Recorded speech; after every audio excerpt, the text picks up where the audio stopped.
Hoje estamos dando sequência à série no livro de Salmos. Já é o terceiro ano a qual nós iniciamos o ano meditando em Salmos, né? Nós temos esse livro como um guia nas nossas orações, na nossa comunhão com Deus. Quantas das vezes nós passamos por situações em nossas vidas que a garganta fecha, as palavras não saem, não conseguimos alinhar nossa mente para conversar com Deus. As coisas nos agitam de um lado para o outro. E o livro dos Salmos, então, ele nos dá esse norte, nos traz as palavras para isso. Então, abra comigo lá no livro de Salmos, no capítulo de número 74.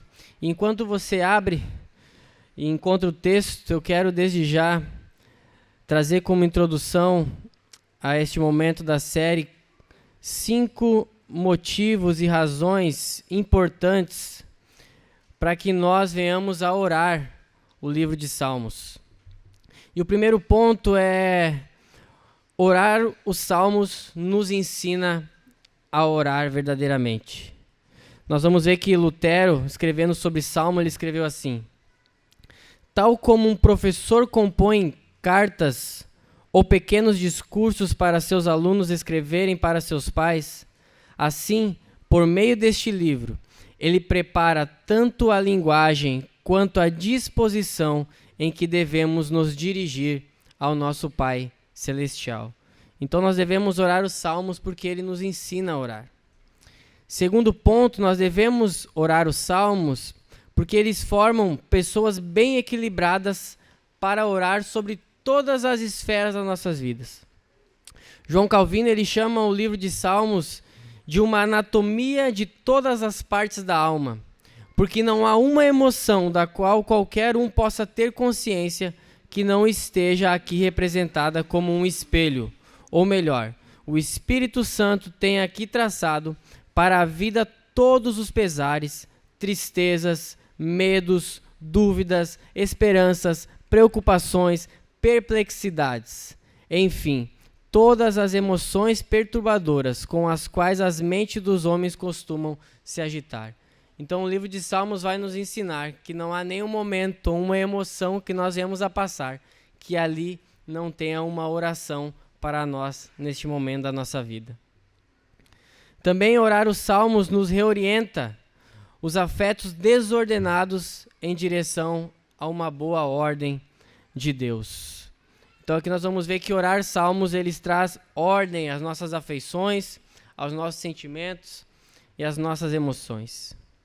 Quarto ponto, orar o salmo nos protege contra uma devoção perigosa e individualista. Um estudioso escreveu assim: sempre que você lê os salmos, está orando, cantando e lendo ao lado de uma enorme multidão de fiéis, testemunhas ao longo dos tempos. As palavras que você fala foram ditas por milhares e milhares e milhares de pessoas. Enquanto você lê, você canta ou você ora, do seu lado direito encontra-se Moisés e Miriam, à sua frente Davi e Salomão se prostram. Enquanto por trás vêm as vozes de Jerônimo, Santo Agostinho, Lutero, Calvino e muitos outros. Então, orar e ler o livro de Salmos também nos tira esse espírito individualista, porque nós estamos orando orações e cantando cânticos que milhares e milhares de pessoas entoaram ao longo da história. E o quinto ponto, irmãos, orar os Salmos nos incita a acalentarmos nosso relacionamento com Deus.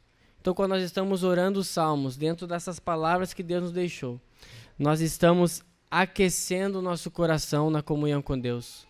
Um coração frio, um coração gelado, que não encontra palavras, que não organiza suas emoções, que não sente a presença de Deus.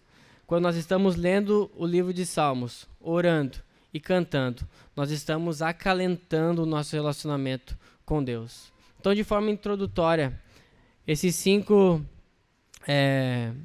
passos importantes do porquê nós devemos orar o livro dos Salmos. Todos acharam o Salmos de número 74? Vamos à leitura. Ó Deus, por que nos rejeitas para sempre? Por que se acende a tua ira contra as ovelhas do teu pasto? Lembra-te da tua congregação, que adquiriste desde a antiguidade, que remiste para ser a tribo da tua herança. Lembra-te do monte Sião, no qual tens habitado. Dirige os teus passos para as ruínas perpétuas, para tudo de mal que o inimigo fez no santuário. Os teus adversários bramam no lugar das assembleias e erguem as suas próprias insígnias como sinais. Parecem-se com os que empunham os seus machados no espesso da floresta, e agora, com os seus machados e martelos, destroem todos os entalhes de madeira. Incendeiam o teu santuário, profanam a morada do teu nome, arrasando até o chão. Disseram no seu coração: acabemos com eles de uma vez. Queimaram todos os lugares santos de Deus na terra. Já não vemos os nossos sinais, já não há profeta, nem há entre nós quem saiba até quando isso vai durar. Até quando, ó Deus, o adversário nos afrontará? Será que o inimigo blasfemará o teu nome para sempre? Por que retiras a tua mão, sim, a tua mão direita, e a conservas no teu seio? Mas Deus é meu rei desde a antiguidade.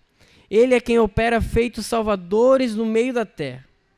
Tu, com o teu poder, dividiste o mar, esmagaste sobre as águas a cabeça dos monstros marinhos, despedaçaste as cabeças do Leviatã e o deste por alimento às criaturas do deserto. Tu abristes fontes e ribeiros, secastes rios cautelosos. Teu é o dia, tua também é a noite, a luz e o sol, tu os formaste. Fixaste os confins da terra, verão e inverno, tu os fizestes. Lembra-te disto, o inimigo tem insultado o Senhor, e um povo insensato tem blasfemado o teu nome. Não entregues a rapina à vida de tua pomba, nem te esqueças para sempre da vida dos teus aflitos. Lembra-te da tua aliança, pois os lugares tenebrosos da terra estão cheios de moradas de violência. Não fique envergonhado o oprimido, que o aflito e o necessitado louvem o teu nome. Levanta-te, ó Deus, e defende a tua causa. Lembra-te de como o ímpio te afronta todos os dias. Não te esqueças da gritaria dos teus inimigos, do sempre crescente tumulto dos teus adversários. Oremos. Senhor nosso Deus, que salmos maravilhosos, tenso, com muito lamento, muita angústia, mas também com momentos de alegria, de lembrança e de confiança. Essa é a tua palavra nesta manhã para nós, Senhor. Uma palavra difícil, uma palavra que carrega um peso muito grande da aflição do teu povo, mas também que encontra renovo e refrigério nas tuas verdades e na tua palavra. Nós oramos, Senhor, ministra sobre nós, no poder e no favor do teu Espírito Santo. Amém. Amém, irmãos. Salmos 74, diferente ali do Salmo 73, onde vai nos contar a história no Salmo 73 de um homem que estava em crise, invejando a vida do ímpio, desejando por algum instante ter o que o ímpio tinha. O ímpio não adoecia, o ímpio não ficava mal, o ímpio só prosperava, e ele lá fiel no templo, passando necessidade, adoecendo. E nos conta o Salmo 73 que este homem, quase que os seus pés escorregaram, assim não fosse a graça de Deus. Então ele entra no templo de Deus, ele tem um encontro com a presença de Deus e vê que o caminho do ímpio não vai levar a lugar nenhum, a não ser a destruição.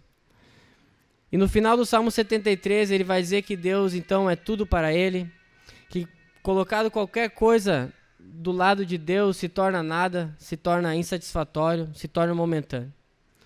E no Salmo 74 vai nos contar não do lamento só de um homem, mas agora o lamento de uma nação.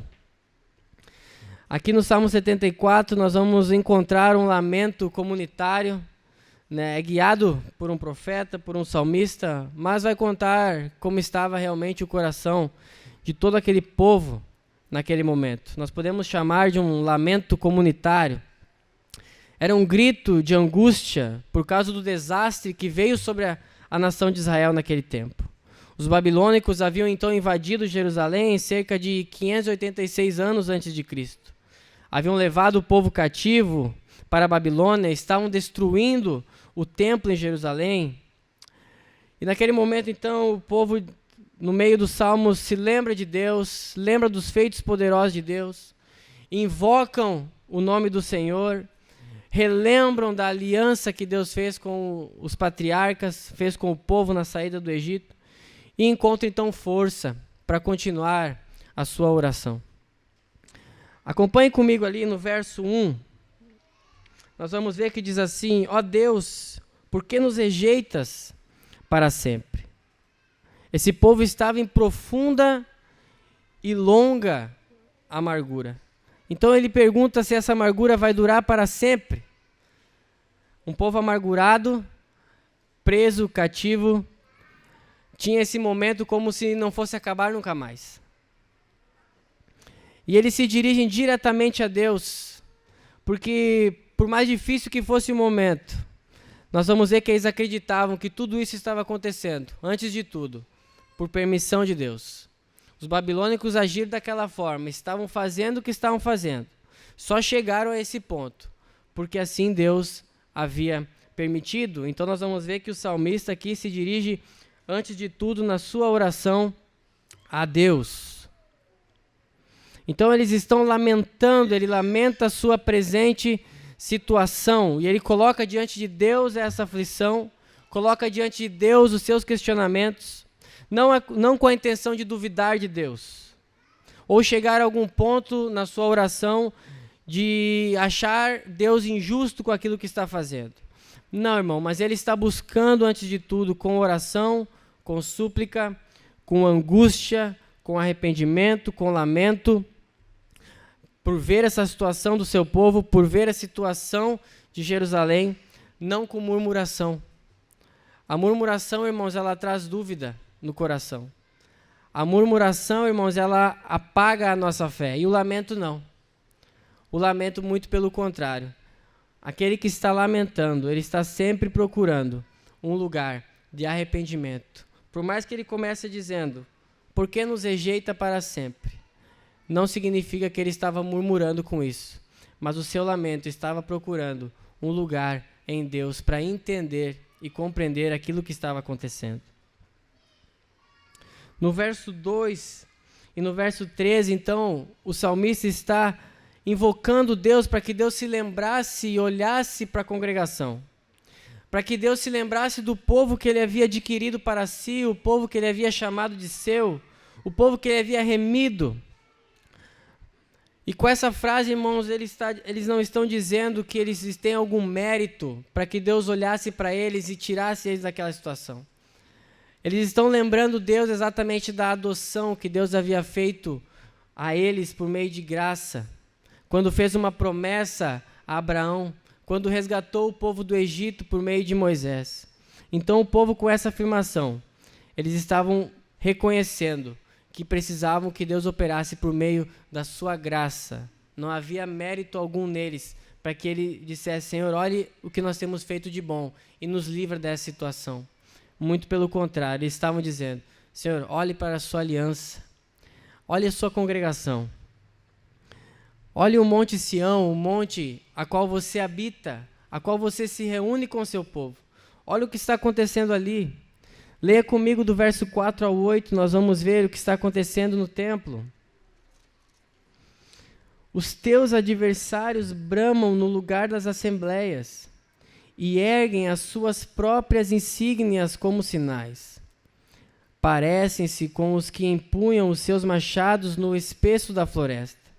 E agora, com os seus machados e martelos, destroem todos os entalhes de madeira, incendeiam o teu santuário, profanam a morada do teu nome, arrasando até o chão. Disseram no seu coração, acabemos com eles de uma vez. Queimaram todos os lugares santos de Deus na terra.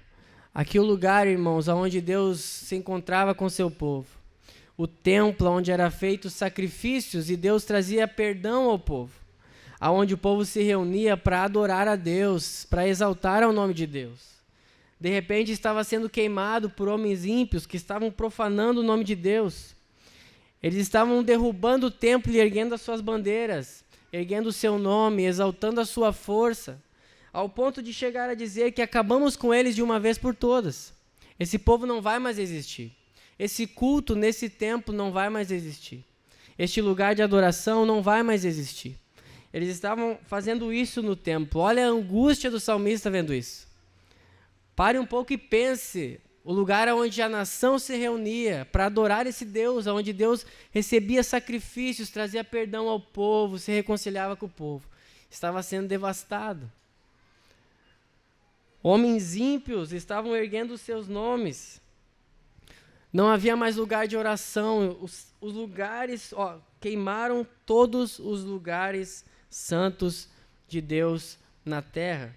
Ele usa um exemplo muito interessante aqui na questão que eles empunham seus machados. Aqui era muita honra quando um homem cortava uma árvore bonita para construir as coisas. E o homem recebia crédito por aquilo. E aqui eles estão fazendo ao contrário. Eles estão usando os machados para destruir o templo de Deus. Então o salmista faz esse jogo para mostrar a coisa horrível que eles estão fazendo. Aquilo que é usado para trazer prestígio, construção, construir, ele estava usando para destruir. E o texto então segue no verso de número 9. A angústia do salmista vai mais profunda, as suas indagações. Já não vemos os nossos sinais. Já não há profeta, nem há entre nós quem saiba até quando isso vai durar. Até quando, ó Deus, o adversário nos afrontará? Será que o inimigo blasfemará o teu nome para sempre?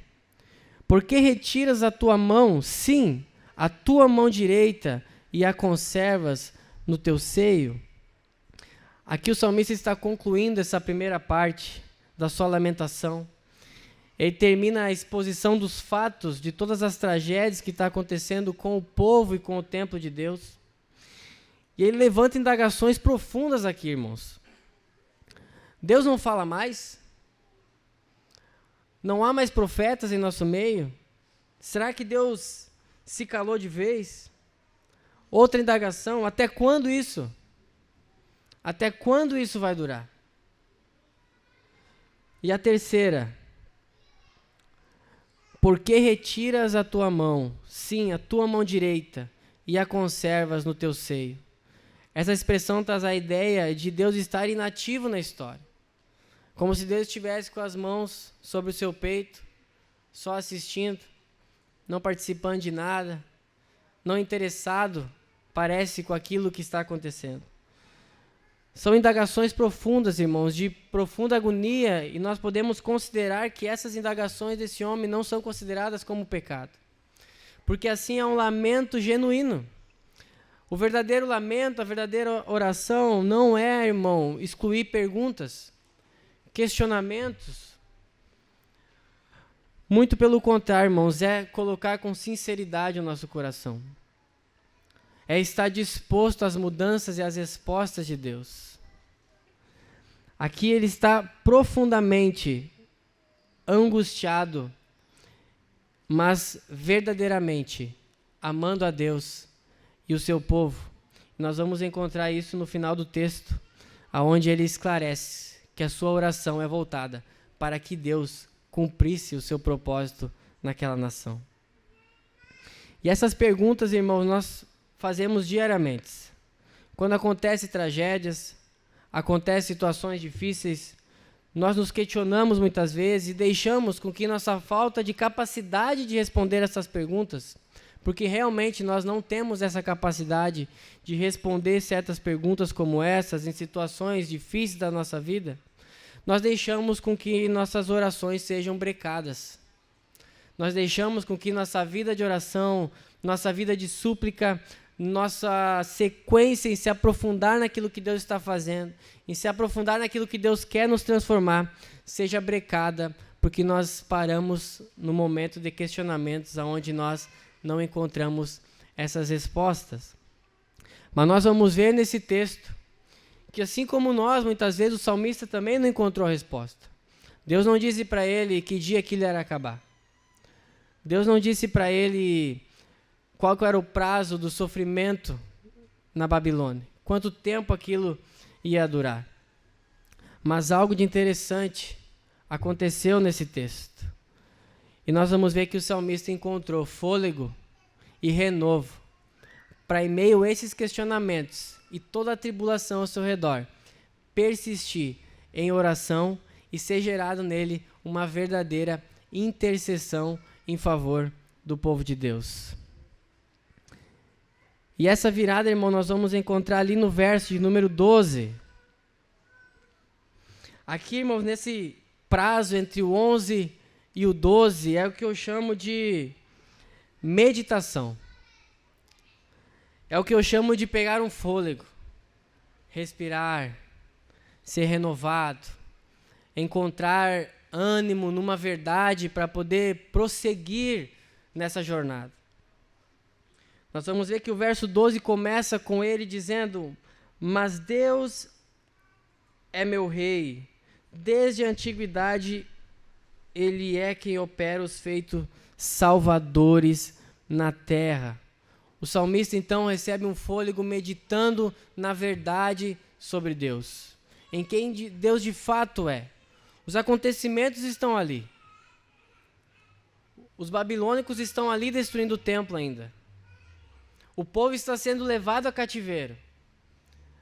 Mas algo tem mudado no coração do salmista. E aqui nós aprendemos que muitas das vezes nós não vamos receber a resposta de Deus de prazos de sofrimentos. Mas uma promessa de Deus é que na sua palavra nós sempre vamos encontrar renovo e fôlego para prosseguir.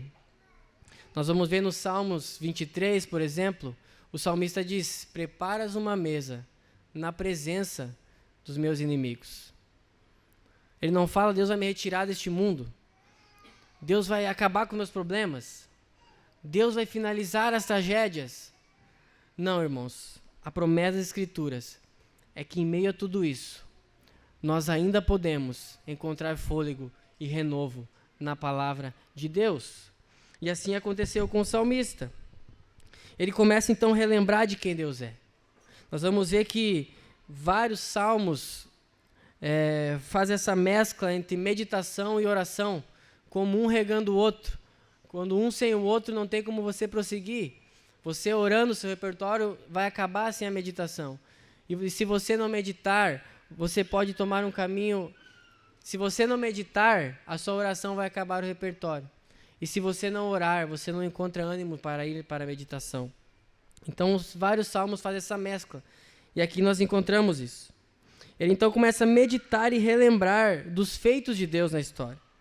No verso 13 diz assim: tu, com o teu poder, dividiste o mar, esmagaste sobre as águas a cabeça dos monstros marinhos, despedaçastes a cabeça do Leviatã, e o deste por alimento. E o deste por alimento às criaturas do deserto. Tu cobriste as fontes e ribeiros, secastes rios caudalosos. Teu é o dia, tua também é a noite, a luz e o sol. Tu o formaste, fixaste os confins da terra, verão e inverno, tu fizestes. Então aqui, meus irmãos, o salmista encontra, em meio a um momento difícil, cheio de dúvidas, um fôlego para continuar o curso da oração.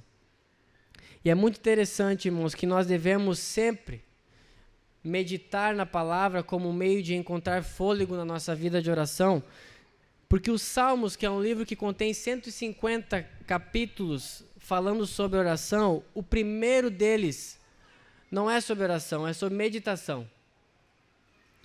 Salmos capítulo 1 diz assim: bem-aventurado é aquele que não anda no conselho dos ímpios e não se detém no caminho dos pecadores, nem se assenta na roda dos escarnecedores.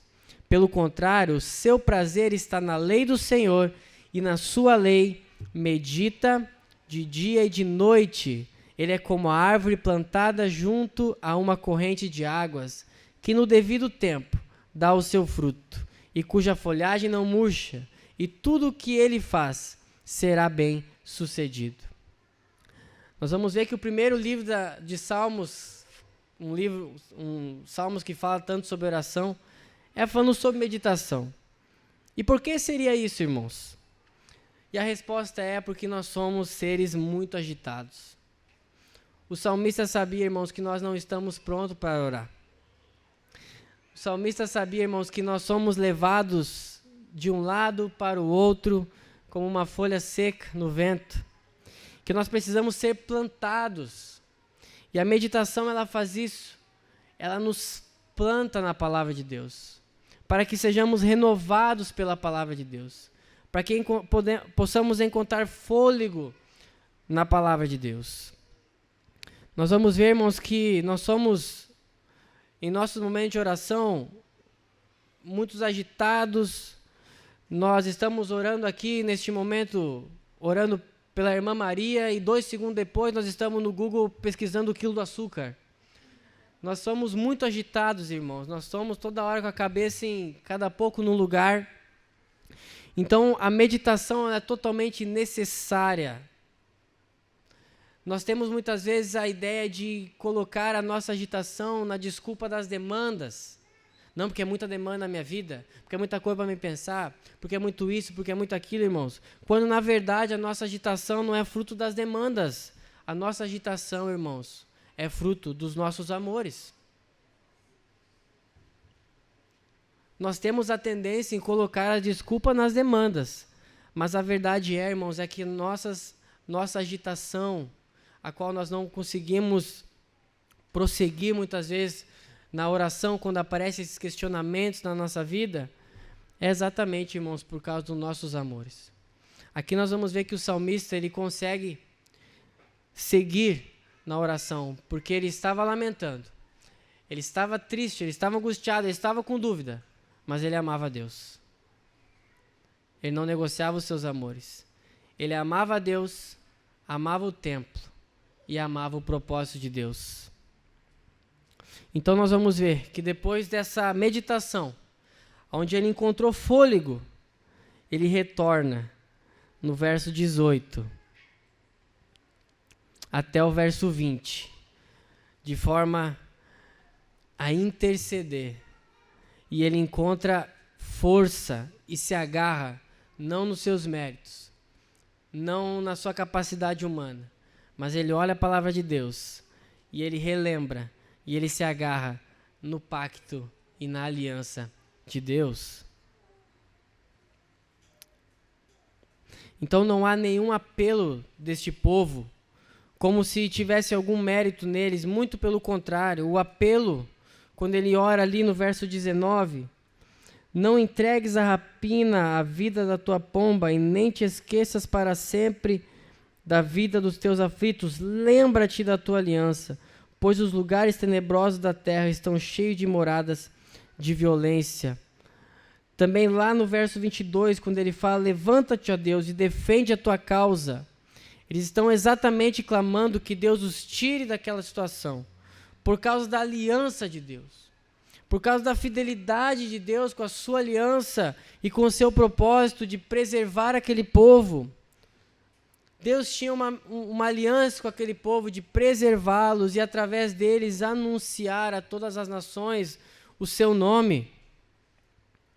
Então, por mais que pareça, irmãos, muitas vezes nesse texto, que o ápice do texto, ou o foco principal desse texto, seja a destruição dele, a verdade do texto é que o centro é o próprio Deus. O centro de todo esse texto, de toda essa história, não é nem a angústia do homem, nem a destruição do templo, mas é o próprio Deus. E o salmista, então, vendo isso, reconhecendo isso, ele então ora e intercede. Ele reconhecia Deus nesse texto como o sujeito, aquele que fez todas essas coisas acontecerem, que permitiu que tudo isso acontecesse. No verso 1 ele diz, ó Deus, rejeitaste para sempre. No verso 12 ele diz, Mas tu, ó Deus, é meu rei desde a antiguidade. No verso 13 ele diz, tu dividiste o mar por teu poder. No verso 14 ele diz, tu esmagaste a cabeça de Leviatã. Então ele reconhece que Deus causou isso. Deus permitiu isso. E Deus é o libertador de tudo isso. Mas ele também fala trechos que colocam Deus no centro da história aqui presente. Deus interessado no que está acontecendo. Deus triste com o que está acontecendo. Deus triste com a tristeza do seu povo. Por mais que Deus permitiu. Por mais que Deus é aquele que vai libertar. Deus ele participa das dores do seu povo. Olha no verso 7, ele diz, profanam a morada do teu nome. No verso 10 ele diz, será que o inimigo blasfemará o teu nome para sempre? No verso 18 ele diz, o inimigo tem insultado o teu nome. No verso 22 ele diz, defende a tua causa. E no verso 23 ele chama os inimigos de teus inimigos. O salmista está ciente, irmãos, que essa história é a história de Deus. Eles estavam profanando o nome de Deus. Não era uma guerra pessoal dele. Não era ele intercedendo e orando a Deus para que Deus viesse e abençoasse os seus projetos pessoais. Nossa, eu estou amargurado porque aquele carro não sai. Eu estou amargurado e angustiado porque aquele negócio não se resolve. Os meus projetos pessoais não vão. Irmãos, aqui o salmista está totalmente imerso no propósito de Deus. Ele sabe que Deus não estava de agrado com aquela situação daquele povo. E ele intercede dizendo, Senhor, é o teu povo, é o teu nome, é a tua causa.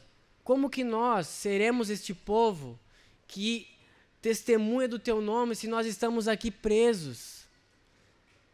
Se nós estamos aqui presos na Babilônia? Então ele diz, liberta-nos para que seja cumprido o seu propósito sobre a terra.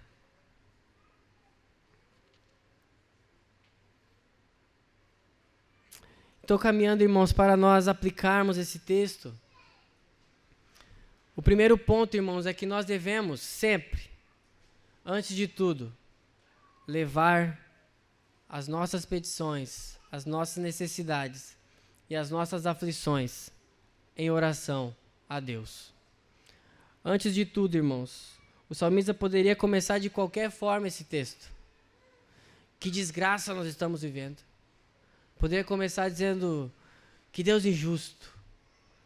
Não podia estar passando por isso. Não, irmãos, ele começa dizendo, ó Deus. Primeira coisa, irmãos, que nós devemos é nos dirigir a Deus. Filipenses 4:6 diz assim, por nada estejais ansiosos, antes, as vossas petições sejam em tudo conhecidas diante de Deus pela oração e súplicas, com ações de graças. Quem precisa ouvir a nossa oração é Deus e não Satanás, irmãos. Nós temos muito essa ideia de fale alto e ore alto para que Satanás ouça a sua oração. Não, irmãos, quem tem que ouvir nossa oração é Deus. Sujeitai-vos a Deus e Satanás fugirá de vós. É submissão a Deus, é levar nossos questionamentos a Deus, não questionamentos para chegar a algum ponto, porque o nosso coração já vai planejado, né? Eu vou questionar a Deus para chegar a um ponto onde eu diga, você está sendo injusto. Não, irmãos, levar nossas indagações com sinceridade, mas para que chegue a um ponto de que nós sejamos renovados pela palavra. E falamos, se Deus resolver isso aqui, tudo bem. Se não resolver, tudo bem. Se Ele falar que vai ter um prazo, tudo bem. Se Ele não falar, o importante é que a sua palavra, eu tenho certeza, que vai mudar o meu coração nessa situação. Vai mudar a minha oração nessa situação. A palavra de Deus vai fazer com que eu encontre fôlego para persistir na minha vida de oração e na minha vida com Deus.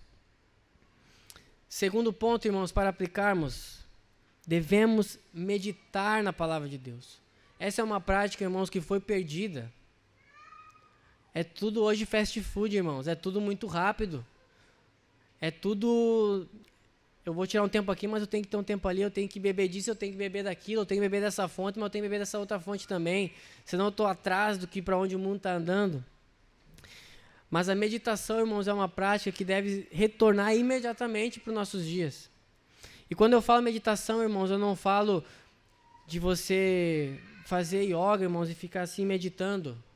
Aquele esvaziamento onde você acredita que vai chegar num ponto onde só vai ter você e você vai chegar ao ápice do seu eu. E quando você chegar ao ápice do seu eu, aí você, agora sim, encontrei o Deus que eu precisava. Não, irmãos, não existe esse esvaziamento. Não existe ponto neutro na nossa cabeça. Isso é uma mentira. Você fechar seu olho agora aqui, irmão, se você pensar em nada, você está morto, ali. Mas assim, irmãos, não existe esse ponto neutro. Mas o poder da palavra é que mesmo nós indo com dificuldades, com pensamentos sobrecarregados, a palavra ela tem um poder sobre nós. E esse é o poder da meditação. É nós pararmos e bebermos da palavra de Deus. É deixar com que ela saia daqui e desça para cá. Que ela deixe de ficar pairando na nossa mente, pairando sobre a nossa cabeça. E ela tenha sabor na nossa boca. Né? Jonathan Edwards, ele fala, uma coisa é eu chegar para você e falar assim, ó, o mel é doce. Você vai dizer, sim, o mel é doce. Mas que sabor tem o mel? Né? Que o mel é doce nós podemos saber, mas que de fato, como é esse mel? Como é essa textura? Então a meditação ela faz isso, faz você degustar a palavra. Faz você ficar plantado. Então nós devemos trazer essa prática de volta para a igreja. Hoje nós vamos, cada dia mais, o mundo tende a ser mais agitado. Nós não podemos ser mentirosos para nós mesmos. O mundo cada dia mais será mais agitado, terá mais demandas. Nossos dias terão mais demandas. Deus muitas vezes vai nos dar mais, que nós falamos, vários pratos. Né? Você era solteiro, agora você casou, você tem sua família, sua esposa. Agora você vai ter um filho. É outro prato. Você não vai jogar sua esposa fora para cuidar do seu filho agora. E nem quando você vai cuidar da sua esposa, você joga seu filho para o lado. Então é mais um prato. Então as demandas vão aumentar. Nós devemos estar cientes disso. Não podemos ser enganosos na meditação, que o mundo vai parar porque eu vou meditar. O mundo não vai parar porque eu vou meditar, irmãos. O relógio não vai parar. As coisas vão continuar acontecendo. 7 horas da manhã você vai ter que estar no seu trabalho. O seu chefe vai estar lá brigando com você de novo. O seu chefe vai estar praticando injustiças muitas vezes com você. E é neste mundo que nós estamos. E nós não vamos sair deste mundo. Mas mesmo assim, irmãos, é neste lugar onde Deus nos chama para meditar na sua palavra, ao ponto dela ser fonte para resistirmos esses dias. Por isso nós devemos ter tempo com a palavra de Deus. Meditar na palavra de Deus. Terceiro ponto, irmãos. O salmista está muito preocupado com algo aqui, com a igreja. O salmista está preocupado com o lugar aonde Deus se reúne com o seu povo, aonde o povo presta culto a Ele, aonde Deus se manifesta o seu poder. Ele está preocupado com o propósito de Deus, aonde Deus iria por meio daquele lugar, por meio daquele povo, por meio da sua igreja, testemunhar a santidade do seu nome por toda a terra. E essa foi uma razão da sua intercessão. É que Deus cumprisse o seu propósito. E nós devemos orar pela igreja, irmãos. Nós devemos retornar à oração onde diz, santificado seja o teu nome. Santificado seja o teu nome não é dizer que Deus não é santo, então Deus precisa agora ser santo. Não, irmãos. Quando nós oramos, santificado seja o teu nome, nós estamos dizendo e clamando para que tudo que nós estamos fazendo, tudo que nós estamos nos tornando, reflita a santidade de Deus. Então nós devemos orar pela sua igreja. Quantas vezes, quantos momentos você tirou já para orar pela igreja? Quantas vezes você orou para que Deus cumprisse o seu propósito na igreja e por meio da sua igreja? Quantas vezes você olhou tragédias em muitas igrejas, homens que blasfemaram o nome de Deus, e você chorou por aquilo, e você clamou a Deus, para que Deus olhasse aquele povo que Ele remiu com seu sangue, que Ele comprou, e você lembrou, Senhor, lembra-te da tua aliança em Cristo. Preservas a sua igreja. Santifica a sua igreja, que ela possa testemunhar o teu nome, a autoridade do teu nome sobre a terra. Quantas vezes você esqueceu um pouco os seus propósitos pessoais? Você deixou de lado um pouco dos seus objetivos pessoais e você se lembrou dos projetos de Deus para a história e para essa terra, começando pela sua igreja. Então, o terceiro ponto, irmãos, dessa aplicação: ore pela igreja. Medite nos propósitos de Deus. Ore para que Deus cumpra em nosso meio. Chore por isso. Chore para que Deus olhe sempre para nós por meio da sua aliança, por meio de Cristo. Quando nós falamos, lembra-te Deus, nós não estamos dizendo, seu Deus, nós servimos um Deus que esquece, Ele tem amnésia, coitado. Não, quando nós estamos dizendo, lembra-te Deus, é porque na verdade nós nos esquecemos. Deus está permitindo com que nós nos lembramos e que nós possamos invocar e direcionar nossas orações, nossa vida agora, por meio da aliança que Ele fez. Glória a Deus, nós não servimos um Deus que tem amnésia, irmãos. E para concluir, irmãos, nos versos 22, quando o salmista usa o termo levante-te, ó Deus, também ele não está se referindo a um Deus que está ali sentado, olhando, está nem aí para as coisas. Não, irmãos, quando o salmista ele usa esse termo levanta-te, assim como Moisés usou lá na saída do Êxodo, sempre quando Moisés ele fechava o tabernáculo e saía em marcha no deserto, ele dizia levanta-te, ó Deus, com a ideia de Senhor, vá à nossa frente. Se o Senhor não for conosco e à nossa frente, nada adianta nós irmos. Nós somos fracos, dependentes, não temos forças, incapazes, não temos nenhum poder nessa guerra em nós mesmos. Então, quando ele diz, levanta-te e defende a tua causa, ele está dizendo, Senhor, vá à frente do seu povo. Tu és o vitorioso. Tu venceu a batalha. Tu és a fortaleza do seu povo. Vá à nossa frente. Nós apenas o seguimos.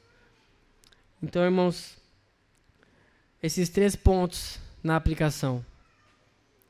Coloque suas orações sempre em primeiro lugar, suas aflições diante de Deus. Medite na palavra e ore pela igreja. Amém, irmãos? Vamos orar?